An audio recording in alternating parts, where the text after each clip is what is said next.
माझा प्रश्न आहे जनाब उद्धव ठाकरेजींना की जेव्हा तुम्ही मुख्यमंत्री होतात, मी मुंबईमध्ये येऊन जेव्हा फक्त एवढंच म्हटलं होतं की मी हनुमान चालिसाचं पठण करेन, मी आणि रवीजींनी, तेव्हा तुम्ही अत्याचार केला, 14 दिवस जेलमध्ये ठेवला, लॉकअपमध्ये ठेवला, देशद्रोह कलमा लावल्या. तेव्हा हनुमानजी आणि हनुमान चालिसा का आठवली नाही आणि हिंदुत्व का आठवलं नाही? अरे आपली लायकी नाही आहे आमचे देशाचे प्रधानमंत्रीजी बद्दल बोलायची आणि आपली लायकी नाही आहे की आमचे देवेंद्र फडणवीसजी एज अ मुख्यमंत्री जे सगळे हिस्ट्री या महाराष्ट्रामध्ये त्यांनी मोडले असे देवेंद्र फडणवीसजीवर बोलायची. त्यांना माझी एक सल्ला आहे की तुम्ही आम्हाला हिंदुत्व शिकू नये, ज्यांना दुसऱ्या झेंड्यासोबत प्रेम झालं.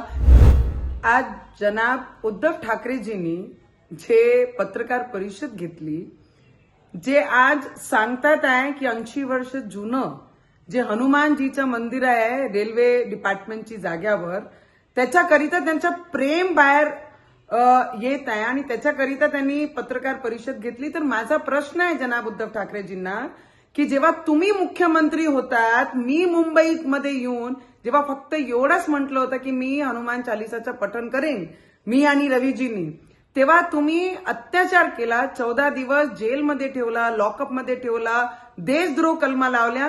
तेव्हा हनुमानजी आणि हनुमान चालिसा का आठवली नाही आणि हिंदुत्व का आठवलं नाही?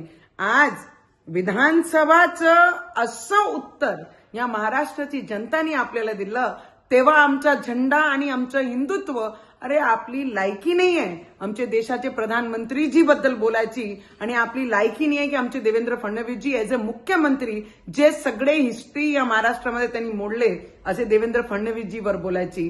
आपण म्हणत आहे बांगलादेशवर जे अत्याचार होत आहे, मला तुम्हाला एक प्रश्न विचारायचा आहे. जेव्हा सगळे हिंदू एक झाले आणि पूर्ण महाराष्ट्रामध्ये जेव्हा ते निषेध रॅल्या काढत होते, तेव्हा उद्धवजी आपल्याला माझा प्रश्न आहे, तेव्हा एकही रॅलीमध्ये आपण का निषेध करण्याकरिता आपण पोचले नाही? पूर्ण महाराष्ट्रामध्ये प्रत्येक ठिकाणी 4-4 महिन्याचा बाळ सुद्धा त्या रॅलीमध्ये निषेध करण्यासाठी होता की आमचा झेंडा आणि येणारा भविष्य हिंदुत्वाचा हा सुरक्षित राहिला पाहिजे. तेव्हा उद्धवजी, जनाब उद्धवजी, आपण का दिसल्या नाही, आपण का बाहेर पडल्या नाही?